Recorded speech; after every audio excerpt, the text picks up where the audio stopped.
શહેરમાં વધતી જતી ગુનાખોરીને ડામવા પોલીસ કમિશનર એક્શન મોડમાં આવ્યા છે। લિંબાયત વિસ્તારમાં પોલીસની 4 અલગ અલગ ટીમ બનાવી કોમ્બિંગ યોજતા ગુનેગારોમાં ફફડાટ ફેલાયો હતો। શહેરના વધી રહેલી ગુનાખોરીને ડામવા માટે પોલીસ અભિયાન હાથ ધર્યું છે અને જુદા જુદા વિસ્તારમાં મોડી રાત્રે સુધી તબક્કાવાર પોલીસ કોમ્બિંગ હાથ ધરી છે। ત્યારે ગઈકાલ મોડી રાત્રે લિંબાયત પોલીસ સ્ટેશનના તાબા હેઠળ આવતા વિસ્તારમાં પોલીસે કોમ્બિંગ હાથ ધર્યું હતું। પોલીસ વિભાગના ઝોન 2ના માર્ગદર્શન હેઠળ લિંબાયત પોલીસ સ્ટેશનના બંને પોલીસ ઇન્સ્પેક્ટર પીએસઆઈની ટીમ તેમજ પોલીસ કર્મચારીઓની મોટી ફોજ મેદાનમાં ઉતરી હતી। લિંબાયત વિસ્તારમાં કોમ્બિંગ દરમિયાન હિસ્ટ્રી સીટર, પ્રોહિબિશન તેમજ માથાભારે તત્વોના મકાનો પર પોલીસે સર્ચ કરી સઘન ચેકિંગ હાથ ધરી હતી।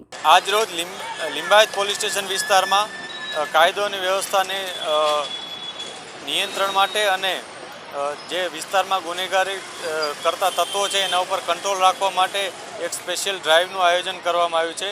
આ સ્પેશિયલ કોમ્બિંગમાં અમે 2024માં જે લોકો ફિઝિકલ વાયલન્સના ક્રાઇમમાં જોડાયેલા છે આ પ્રકારના આરોપીઓને શોધી અને તેઓ હાલમાં શું પ્રવૃત્તિ કરી રહ્યા છે એની તપાસ કરીએ છીએ। આ માટે અમે અલગ અલગ ટીમો બનાવી છે। આ દરેક ટીમનું નેતૃત્વ એક સબ ઇન્સ્પેક્ટર કરે છે। દરેક ટીમમાં મહિલા પોલીસ સહિતની અમારી ટીમ હાજર છે। આ ટીમ દરેક પોતપોતાની યાદી મુજબ જે તે ઘરમાં જઈ અને ચેક કરશે। હાલમાં એ જે આરોપીઓ છે અત્યારે શું કરે છે, હાલમાં હાજર મળી આવે છે કે નહીં એ પણ ચેક કરીશું અને એમના ઘરમાં પણ જો કોઈ ગેરકાયદેસર પ્રવૃત્તિ કરતી કોઈ પ્રવૃત્તિ જણાશે અથવા ગેરકાયદેસર કોઈ વસ્તુ મળી આવશે તો એના વિરુદ્ધ પણ કાયદેસરની કાર્યવાહી કરવામાં આવશે।